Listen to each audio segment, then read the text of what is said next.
আপনারা কখনো এইভাবে ঘন্টার কাজগুলোকে মিনিটেই শেষ করে দেখেছেন? আপনাদের খাটনিটাও কমবে, কাজও খুব দ্রুত তাড়াতাড়ি শেষ হবে।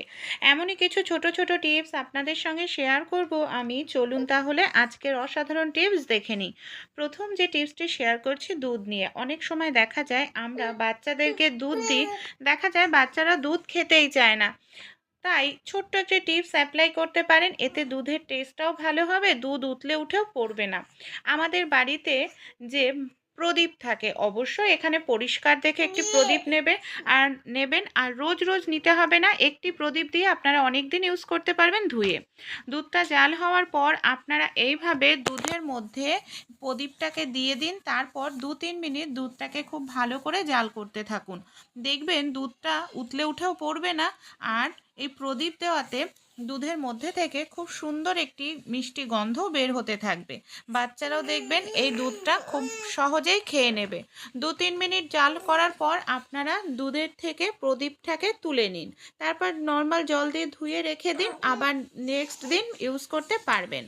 অবশ্যই এইভাবে আপনারা একবার দুধ খেয়ে দেখুন, দেখবেন দুধের টেস্টটা কিন্তু ভালো লাগলে কিন্তু আপনারাও এই টিপসটি একবার হলেও অ্যাপ্লাই করে দেখবেন বন্ধুরা। আশা করছি আপনাদেরও ভালো লাগবে। অনেক সময় আমরা নর্মাল চা খেতে খেতে বোর হয়ে যাই, তাই চায়ের মধ্যেও এইভাবে আপনারা একটি মাটির প্রদীপ দিয়ে চাটাকে ফুটিয়ে নেবেন, এতেও দেখবেন চায়ের টেস্টটাও কিন্তু খুব ভালো হয়। আমাদের অনেকের বাড়িতেই দেখা যায় একটি গ্যাসের সিলিন্ডার থাকে, আর একটি গ্যাসের সিলিন্ডার থাকলে যে সমস্যাটি হয়, দেখা যায় রান্না করতে নিয়েছি, হঠাৎ করে গ্যাস শেষ হয়ে গেছে, তখনই আমাদের সমস্যার মধ্যে পড়তে হয়। তাই যাদের একটি গ্যাসের সিলিন্ডার, তারা এই টিপসটি অ্যাপ্লাই করবেন, তাহলে দেখবেন আপনাদের একটি গ্যাসের সিলিন্ডার হলেও সমস্যার মধ্যে পড়তে হবে না। কি করতে হবে দেখুন, আমরা যেদিনকে গ্যাসটা লাগাবো সেই দিনকে না আমাদের ডেটটা লিখে রাখতে হবে। আর দেখুন, প্রত্যেকের বাড়িতেই চক থাকে না, কিন্তু আমাদের বাড়িতে যে এই ধরনের ওষুধ থাকে, যে ওষুধের ডেট শেষ হয়ে গেছে, অবশ্যই এখানে সাদা ধরনের ওষুধ ব্যবহার করবেন, ট্যাবলেট। এই ওষুধটা দিয়েই দেখুন কত সহজেই আমরা ডেটটা লিখে রাখতে পারছি। এই ধরনের ওষুধগুলো ফেলে দেবেন না যে ডেট এক্সপায়ার হয়ে গেছে। এই ওষুধগুলো দিয়ে এইভাবে ডেট লিখে রাখলে যে সুবিধা হবে, যে ডেটে আপনারা মানে গ্যাসটা ইউজ করবেন, হয় 1 মাস যায়, 1.5 মাস যায়, তাহলে একটা ধারণা হবে যে এই ডেটের মধ্যে আপনাদের গ্যাসটা শেষ হয়ে যাবে, তার আগেই আপনারা গ্যাসটা বুকিং করে দিতে পারবেন। তাহলে কি হবে, রান্না করতে করতে আর আপনাদের গ্যাস শেষ হয়ে গেলে কোনো রকম সমস্যার মধ্যে পড়তে হবে না। দেখুন, এই ওষুধ দিয়ে যে কোনো জায়গায় গ্যাসের সিলিন্ডারের আমরা ডেটটা কিন্তু লিখে রাখতে পারছি। ছোট্ট টিপস, উপকারী, ভালো লাগলে ট্রাই করে অবশ্যই দেখবেন। আমাদের বাড়িতে এই ধরনের অনেক পুরনো টুপি থাকে, ছোটদের বড়দের আমরা ব্যবহার করি না, তো এই ধরনের টুপিগুলো না ইউজ করতে পারি। কী কাজে চলুন দেখে নিই। অনেক সময় হয় আমরা ফোনটা চার্জ দিতে যাই, দেখা যায় ফোন চার্জ দেওয়ার জায়গায় কোনো টেবিল বা কিছু নেই, ফোনটা আমরা কি করি, চার্জারের ওপরে চার্জ দিলে অনেক সময় কি হয়, ফোনটা আমাদের পড়ে যায়, এমনকি ভেঙে যাওয়ার সম্ভাবনাও থাকে, কিন্তু এতে আমাদের দামি ফোনটাও নষ্ট হয়ে যায়। তাই একটি কাজ করবেন, অনেক সময় আমরা টেনে টেনে চেয়ারে আনি, চেয়ারটা নাড়া লাগলে দেখা যায় ফোনটা আমাদের পড়ে যায়, তাই না? এরকম কিন্তু অনেকেরই হয়, বা আমরা কোথাও ঘুরতে যাই, হোটেলে সুইচ বোর্ডের আশেপাশে কোনো দেখা যায় আমাদের টেবিল চেয়ার নেই, তখন সমস্যার মধ্যে পড়তে হয়। সেই সময় আপনারা এই ছোট্ট টিপসটি অ্যাপ্লাই করবেন, তাহলে আর সমস্যা হবে না। পুরনো যে কোনো একটি টুপি, ছোট বা বড় একটি টুপি নিয়ে নিন, টুপির যে ফিতাটা আছে, ফিতাটাকে এইভাবে আপনারা গেট দিয়ে নেবেন, তারপর চার্জারের মধ্যে এইভাবে আপনারা টুপিটাকে ঢুকিয়ে দিন যখন আপনারা ফোনে চার্জ করবেন। এই দেখুন, টুপিটাকে এইভাবে আমি ঢুকিয়ে দিচ্ছি। এবার আমি কি করব, চার্জ করার সময় ফোনটাকে আমি এই টুপির মধ্যে রেখে দেব। ফোনটাকে টুপির মধ্যে রাখলে ফোনটা আমাদের কোনোভাবেই পড়ে যাওয়ার কিন্তু সম্ভাবনা থাকবে না, খুব সুন্দরভাবে ফোনটা চার্জ হবে। আর এতে আমাদের অনেকটা টাকা, যে ফোন পড়ে গেলে নষ্ট হয়ে যেত, ভেঙে যেত, তাতে খরচা হতো, সেই খরচা হওয়ার সমস্যা থেকেও আমরা খুব সহজেই কিন্তু বেঁচে যেতে পারবো, তাই না? তাই পুরনো জিনিস ফেলে না দিয়ে আমরা কিন্তু এইভাবে ইউজ করতে পারি। আইডিয়াটি যদি ভালো লাগে, আপনারাও কিন্তু অ্যাপ্লাই করে দেখতে পারেন। পরের টিপসটি চলুন আমরা দেখে নিই। নতুন আলুর খোসা এতটাই পাতলা হয়, দেখা যায় ছুরি দিয়ে বটি দিয়ে খোসা ছাড়াতে গেলে আলুর সঙ্গে অনেকটা খোসাই আমাদের উঠে যায়। এখানে আমি একটি স্টিলের স্কচব্রাইট নিয়েছি।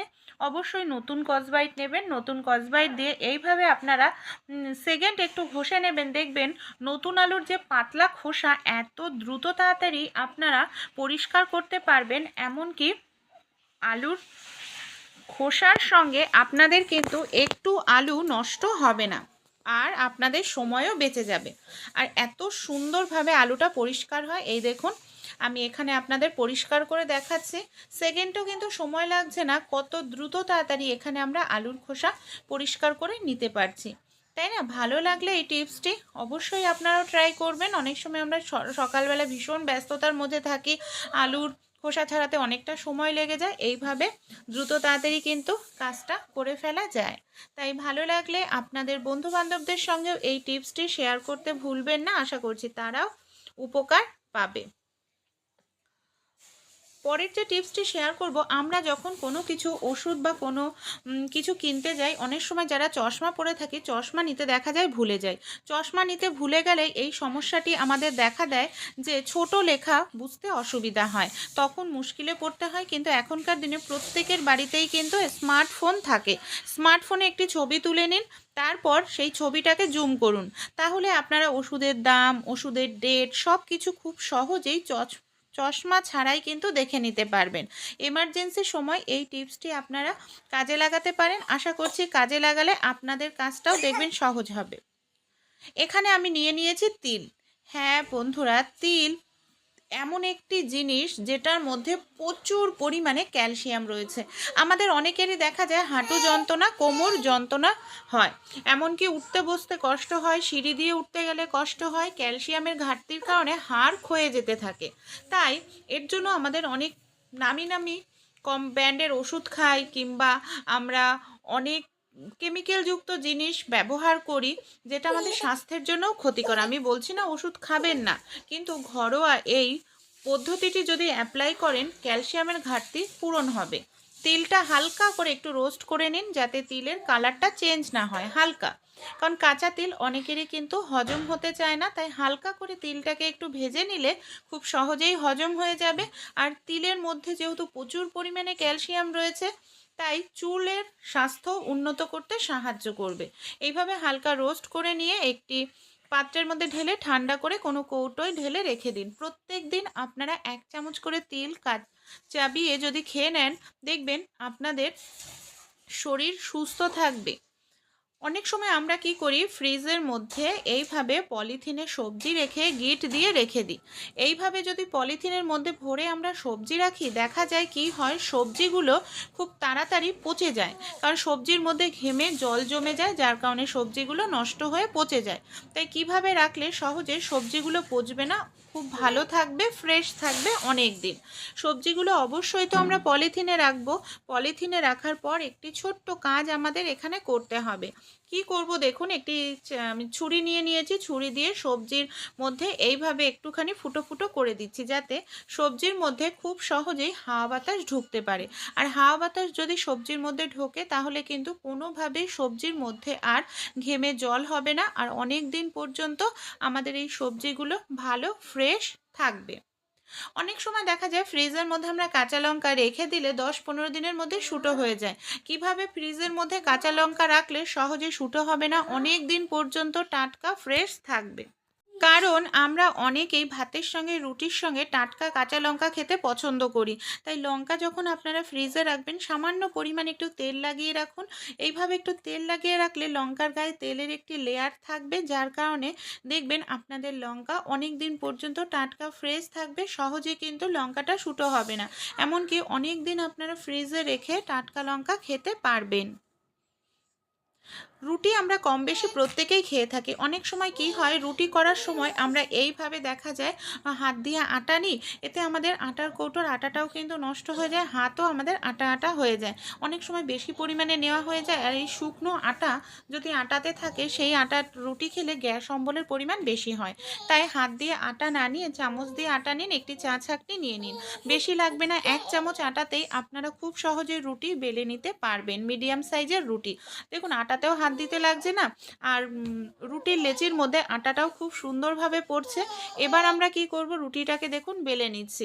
এইভাবে যদি আপনারা আটা দেন, আটার পরিমাণ বেশিও হয় না, আর দেখা যায় রুটিটাও খুব সুন্দরভাবে বেলে নেওয়া যায়। দেখুন কত সুন্দরভাবে বেলা হয়ে গেছে। আর একান্তই যদি আটাটা কম হয়ে যায়, আবার একটু ছাঁকনি দিয়ে সামান্য পরিমাণ আটা আপনারা নিয়ে নেবেন।